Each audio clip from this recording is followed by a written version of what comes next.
showtime, folks. First, John, asked just a little bit of clarification on the 22 Americans who unfortunately been killed. Were all those Americans believed to be killed by Hamas? Were all of them killed in Israeli territory? Or do you know of how many Americans have been killed inside Gaza? Okay. I'm afraid I don't. I mean, we know the number is accurate as of right now, but this individual circumstances are not exactly clear. This group of 22, it was in Israel, but I don't have the details on every single one. Yeah, you could certainly consult the State Department. They might have a little bit higher touch because they are in touch, or I know they're trying to be in touch with all the families, but we don't have that information. It's an odd thing to say. just quickly, all signs suggest that Israel will begin possible ground invasion relatively soon. I know you talked about safe passage, but has the U.S. done anything to dissuade Israel from moving ahead with a ground offensive? And if it does move ahead, has the president or administration officials directly asked Israel to show restraint in how it goes about such an operation? We're going to let the Israelis talk about their military operations, particularly in the future tense. I mean, we don't even talk about our operations in the future tense, so I don't want to get ahead of where things are, and I certainly am not going to talk about Israeli military planning, so I'll let them take that. You heard the president talk about this a little bit yesterday, this idea of you're asking about restraint. I mean, nobody wants to see any more innocent life lost. None. Nobody, no matter who you are. If you're an innocent civilian, you didn't cause this, you didn't ask for this, and you shouldn't be having to fear for your life. Nobody wants to see that happen. And I think it's important to remind that, especially on the Palestinian side, Hamas is directly endangering their lives, headquartering themselves in hospitals and schools, residential buildings, using the Palestinian people as human shields. They didn't ask for that either. And Hamas doesn't speak for the majority of the Palestinian people or their aspirations for peace and security. I think that's an important place to start this conversation. Unlike the United States, unlike Israel, as the president said yesterday, who have respect for the rule of law and the law of armed conflict and respect for human life, Hamas has none at all. Great work. So again, we'll let the Israelis speak for their military operations. Our focus squarely right now in these still early hours, and they are early hours, is to make sure that the Israelis have what they need.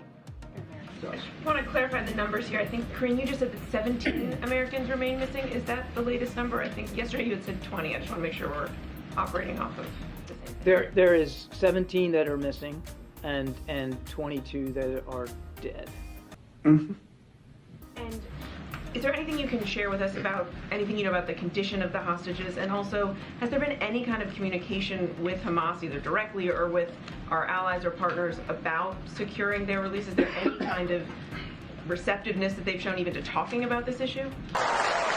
So let me take the second one first. Obviously, we're in discussions not only with the Israelis about what hostage recovery could look like, but with other allies and partners in the region. And there are some countries like Qatar that have open lines of communication with Hamas. So of course we're casting the net wide, as you would expect we would. We want to get these all the hostages back with their families, particularly the American hostages, no question about that.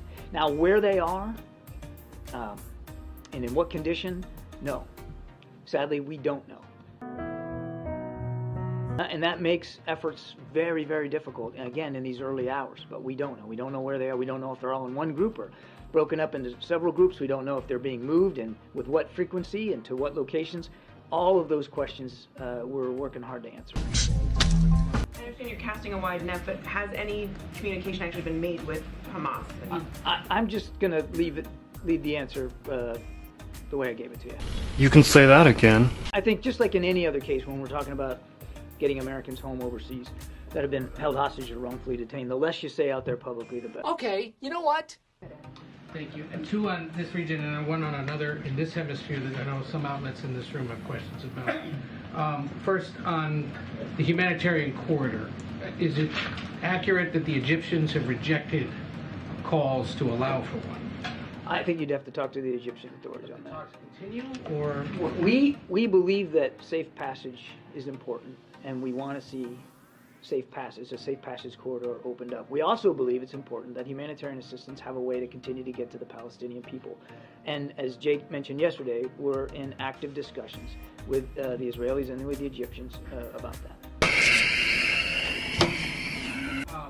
There's, of course, this ongoing intelligence assessment and now political debate over Iran, what it knew, what it may have done to support Hamas in all of this. Even if there's no direct evidence linking Iran to this specific attack right now, does the U.S. believe Iran needs to pay some kind of a price or needs some kind of retribution for having supported Hamas all along up to this point? I mean, the question almost, and I'm not picking on you, Ed, but it implies that that we're just now waking up to the fact that they've been supporting Hamas and Hezbollah and other terrorist networks.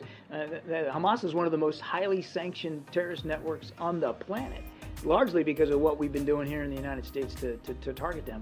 And Iran, my goodness, just since the beginning of this administration, we have sanctioned some 400 plus entities with more than 40 different sets of sanction regimes, 30 of those just this past year alone. We've increased our military presence in the Gulf region because of their attacks on maritime shipping. We have added additional sanctions because of their support to Russia and the fact that they're still providing drones and technology to Mr. Putin so he can kill innocent Ukrainians. And now we've added our military capability. We've added to it from a naval perspective in the Eastern Med. So nobody has turned a blind eye to Iranian destabilizing behavior. Now, I think what you're trying to get at is this particular set of attacks. What Jake said yesterday still holds. We obviously recognize that there's broad complicity here by the Iranians. I mean, because of the long-standing support to Hamas.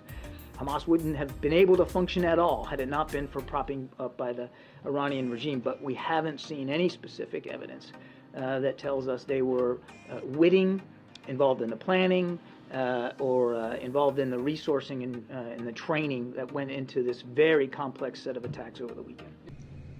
You sure about that? One other, I mentioned an issue here in this hemisphere that there are outlets in this room I know curious about. There have been several days now of protests in Guatemala that have essentially locked down parts of the country amid the ongoing protracted, difficult presidential transition. Just curious if you can give us a sense of how the U.S.